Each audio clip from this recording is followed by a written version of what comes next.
But look at this. Invis for the balloons to go and grab a Tesla while the Flame Flinger, it's not in range of that Tesla. No Grand Warden in the mix here. Diggy needs to stun the Ricochet Cannon, and it does! The Diggy OP!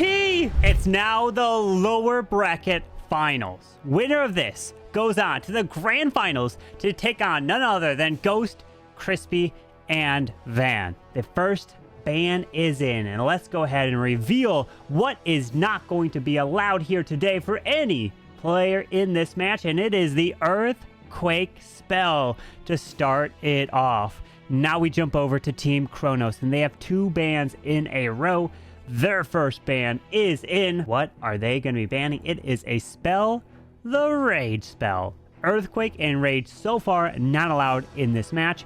But now we go to the second ban of Team Cronos and what they are picking. So nobody in this match can use. It's going to be challenging as it is the Freeze spell. So no Freeze, no Rage, and no Earthquake. So now let's jump over to Mask side and what they are not allowing in this match here. Well, my goodness, it's going to be a tough match because it is the Overgrowth. So we have essentially almost no Freeze capacity here.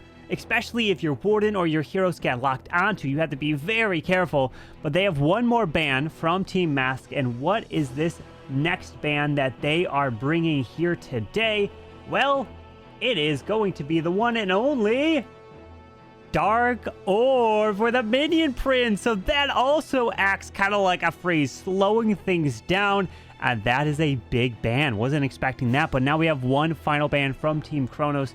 And that final selection is the one and only Eternal Tome. Of course, right? You cannot allow the team to be able to bring an Eternal Tome. It just cannot be skipped over. And that is something that you have to be doing in a match like this. So now we jump over to the right side. Pick number 1 for Team Mask. And what they are going to be taking, well, let's go ahead and reveal just that. So their first selection is in, and what they are taking here, my friends, is the Invisibility spell. Surprise that was skipped over there through the ban phase, but it was indeed. So the Invis allowed for Mask's team. So now Cronos has 2 picks in a row, and the first of their selections is here. And what are they taking? Is it a counter to that Invis spell selection? Well, yes, the boots are going to be allowed for them, but not allowed for Mask's team. So definitely a good choice there. But pick 3 is also in. And pick 3 that is coming in from Team Cronos, they are going the route of the Grand Warden Healing Tome. So ton of Warden abilities possibly selected throughout the series. 2 right now. 1's banned and 1 is selected. So now jump to pick 4 and what is allowed for Team Mask and what they are going to be going with. It is the Warden's Rage Gem. Healing Tome. We have the Rage Gem. We have now pick 5 for Mask's team. Are they going to be going another Warden? Are they going to be going a spell, a troop? Well, it is the next Warden ability, the Life Gem. So many Warden abilities because he's probably the strongest hero that's in Clash that makes a difference in the attacks. But we have one final pick. Pick number 6 that is coming in from Team Cronos. And that selection is the final one here before a grand final selection will be done in the next match, which is the Healers. Yes, the Healers allowed for Team Cronos, but not allowed for Team Mask. And here are the picks and bans as they are getting ready. Because remember, the winner of this advances to the grand finals. And Synthe is in for the very first attack. And what does he have? It is Dragons with some lightning spells and an Invis to use with an RC. A recall as well. So RC could use the Rocket Spear and Seeking Shield, which I actually have done quite a bit. But look at this. Invis for the balloons to go and grab a Tesla while the Flame Flinger, is the Tesla, is it, what? It's not in range of that Tesla? How? It looks like it is. Uses lightning spells and the arrow to take that value down. I love it there, Synthe. Great value from the Queen Arrow and the lightning spells. Stepping right through here to grab the defensive king. Oh, makes her invisible. Oh my goodness. Goes for the minion prince. Look at her snipe that minion prince. And yes, with the final shot, she comes back to life. But the minion prince went down. A really nice job there from Synthe. The Invis actually making a big difference in this match, allowing the queen to get that. RC's going invisible, gonna charge her way through there. Leaving that Invis might have been the wrong call. But let's see as they're gonna continue through into this air defense off to the right side. We have the Flame Flinger gonna work into that air defense slowly while he did pull that RC back. Ground skeletons are making their way to the Flame Flinger, but they might get taken out by the fire spirits that are from that Flame Flinger effect. But the dragons are down with the Grand Warden. He does have to see them. Uh-oh, the Flame Flinger getting hit. He does. Barbarians, archers to clear him. And the dragons are coming down to the bottom side. Life Gem, Rage Gem to move in. We have the pants and we have the Noble Iron for that minion prince with the Angry Jelly. So he's going to go target defenses off to the left. Super minions coming out of that Flame Flinger. The minion prince is slowly pushing his way through to help force these dragons in toward the town hall. But a nice ability from that minion prince, sniping the enemy queen, sniping up that geared cannon there as he continues to the core. I'm loving this so far. No poison spell was banned, so that's perfectly okay, as he still has the revive, or the recall, no revive. RC is going to the top side. He's trying to pat his troops into the core, but the Giga Bomb is going to hit. That's going to be nasty. Going to kill the minion prince. Oh, that RC did some nice work there. Invis for the dragons through this town hall. Does have to push through the scatter shot. Warden's taking so much damage, he's going down. Up to the RC to try to sneak in. Taking out this fire spitter. Barbarian archer around. The RC does have the spirit fox. RC's taking the scatter. The dragons are gonna fly through and end up getting it done in the end. And it is a 3-star here for Synthe. It's gonna put a pressure onto Tribe Gaming. Cronos, Riqirez, and Teemper here in the RC. The last hero remaining, and those Invis spells definitely were a difference maker. A very clean and nice attack coming in here for Synthe. I'm going to put the pressure on as it is a 3-star right there. What an attack. And Cronos is up to answer for his team with some Super Yetis. Grand Warden up to the top side. Does have a fireball. Oh, he does. Okay. I mean, they can't take the life gem, can't take the rage gem, and can't take the eternal tome. But the fireball is allowed as he's going lightning spells through the core. No earthquakes also can be used for anyone here in this match. And the super wall breaker barely just opens a wall. One wall tile opened up. Siege barracks to the right behind the giant. Warden's going to get pulled with the king and ice golem into the bottom. A Super Yeti's also coming right on in. Is going to make this push in towards this town hall, into the core. Ice Golem, P.E.K.K.A going to have to get through this defensive king. We got the queen also now following along. So we set up a very clean and nice funnel. We're going to rely on the king's earthquake boots to open up the walls. There's another wall break trying to go into here. King's earthquake boots, not yet. He's being patient. Now he busts through this wall. And out comes some furnace headhunters in the defensive clan castle. Puts in the poison spell there. But there's a beautiful King's Earthquake Boots leading his way to the town hall. That Warden, a healing tome, and the fireball was fantastic value in the middle, hitting some damaging quite a bit actually. As the RC is moving her way through, does have the boots with the Hog. He's going to make his way towards this monolith on the backside.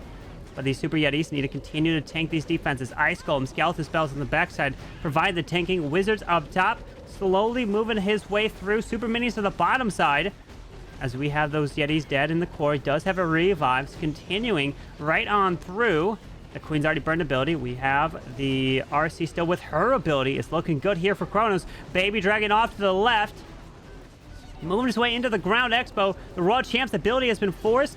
Super Yetis are gone, but this is tanking. We do have the Giant, but he can revive something. What does he decide to revive? Probably the RC if need be, but he doesn't even have to. RC will die. You can just revive her if you so choose. And it is a 3-star. He doesn't even need to. He'll swag that revive. And Cronos gets the 3-star in the end and answers what Synthe just did. And now Hawk is in to answer for their team with some Rocket Loons. And I was going to say Fireball, but no Grand Warden in the mix here. Okay, RC going Invis to the top side. We're going to see that for their team. So he's going to take full advantage of the invisibility selection as this RC continues through this air defense to the top, in towards the scatter, the Ground Expo, and then does have that recall spell. So you can pull this RC back. Ground Expo got a few shots to the bottom, and there it goes. The RC pulls her back, almost lost her, but still has her ability with the Rocket Spear and Sticking Shield, so that is good. As we have a Flame Flanger going to move through the top side with some archers up there. Yeti off to the left, onto the Wizard Tower. I'll grab that. Another Yeti to the right side Wizard Tower. As this Flame Flanger is going to move through this top side. Yeti to the bottom, going to go into this air defense here with 10 Rocket Loons. And now you have to try to protect that Flame Fling up there. And so far, everything up there can't reach it, so it is kind of protected. So that was a nice choice of the RC going to get that Expo. Really protected it. As we got the Queen to the right. King's going to have to join in. Does have a revive and 2 poison spells to use. So this Flame Flinger is slowly moving the top. There's an Ice Golem off to the right with the King. Tanking some of the shots from that multi-archer tower. With that Queen following his suit, that Frozen Arrow is on the Queen. Did already burn her abilities, so the healers are there. Needs to try to keep the healers on this Queen from losing the Queen. So he sends in Rocket Loons now. Invis, clutch to prevent the Queen from going down. The Expo now can no longer target her, but he's moving his way in towards this Town Hall. And the Town Hall is hitting. There's a poison onto the Furnace. Continuing through. Queen gets slowed down by the Headhunter, but another Invis to save. Okay, got to continue through to this Town Hall here. Couple druids. Oh no, the healers are getting hit by the Town Hall. So he's losing those healers. There's a wall break, but the King is walking around Invis for this Queen as he continues through. And there's a Mini Prince soloing. Now going to move his way through this Ricochet Cannon and into the multi there. Queen will be able to work through the Town Hall slowly. The Frozen Arrow really helping. As he has the King also making his way to the left. Pops the King's Spiky Ball, which flies across his base. But the King is dead. And the enemy Queen is over there. And the Queen is dead. Mini Prince's ability goes off. Uh-oh, hold on here. There's the RC ability to the far left. What do you revive? The revive spells need to be the difference maker in this attack with only 33 seconds. 5 Rocket Loons left. Do you take out this geared up cannon here? I don't know. The Monolith is going to be a problem. He decides to revive that Queen. 25 seconds left. Sends Rocket Loons into that multi to try to protect the RC. Sends in a Druid over there, but the defensive King's going to be a problem. This Queen's taking a lot of damage. And my friends, it looks like the Queen is not going to be able to hang on. She's going down. Balloons to the left by the Ricochet Cannon. It's very low health. Queen's slowing down the enemy Queen. His Queen's dead. Mini Prince comes back to life, but only 5 seconds. Oh, no. Hawk is going to fall short here. It's a 96% 2-star. What an attack. Nice try there, Hawk. And Riqirez is up. Can he beat the 96? Well, let's see if he can do it with the Twin Hogs. King is going in towards this top side. Has 2 heals, 5 skellies, and a revive. And we got the Queen off to the right with a wall break into there. Now the King's going to power his way into the Raw Champion. Log Launcher is down. Going to push in through this enemy RC. And another wall break through here. As he has a lightning spell coming through this core. King's Earthquake Boots goes right on off into here with another wall break. As this Log Launcher is going to continue through the walls. And out comes the Ice Golem. The Headhunter drops some poisons right across here. As the Ice Golem to the bottom side with the Log Launcher now going in towards the core. Queen's trying to follow behind. Does have the Giant to utilize. And out comes some Yetis and an Ice Golem from that Log Launcher. And here goes a heal right away. Warden does have a Healing Tome and a Fireball to use. As he's moving right through this defensive Queen. Pops Queen ability with the Giant with a balloon off to the right on the Ricochet Cannon is actually really nice. But this damage over here is quite a bit. When do you Fireball? Oh no, the Fireball went to the right. He needed it to go to the forward to hit all that damage. That's the problem. Okay, we have a revive though. RC does have the Hogs with the boots moving through. The Queen's gonna die to this Monolith. This is a lot of damage on the backside. Queen, maybe you revive her. You can reach over the wall, grab the Monolith. Do you decide to do that? He's trying to continue through. Oh my, the RC's going through. But what about the Monolith? RC's going invisible. Don't let the Warden get locked onto. It looks like he might. Warden's going to get locked onto. He does. Bye-bye, Warden. He's going down. What do you revive? The Diggy's there. Oh, no. What do you revive? The RC. Diggy stuns the Monolith. That's the time to revive the Queen, and he does. He revives the Queen perfectly as the Diggy stunned it. RC still moving. Boots will help clear the Skellies. Diggy needs to stun the Ricochet Cannon, and it does. The Diggy OP. Diggy saving the day right there. But the RC's taking some damage. The Queen comes back around, and the RC takes it down with the final shot. And Riqirez gets higher percentage and gets the 3-star right there. So it's going to put pressure onto the final attacker that's going to come in, which will be Mask for sure. But that is a trip right there for Riqriez. What an attack. But if we take a look at the percent overall right now, 2 triples, 96%. So the final attacker is going to be Mask. He triples. Then Teemper will have to get better than a 96 to win. And Mask is in to try to triple. The pressure is on with throwers. Okay, 9 throwers. Does have only a level 15 life gem. Slacking there, Mask. Okay, no, not level 18. But let's see. As 8 druids in the mix with 2 revives, sending the king towards the top side. Does have the boots. An arrow coming right on through the core of this space. And the king's earthquake boots goes off.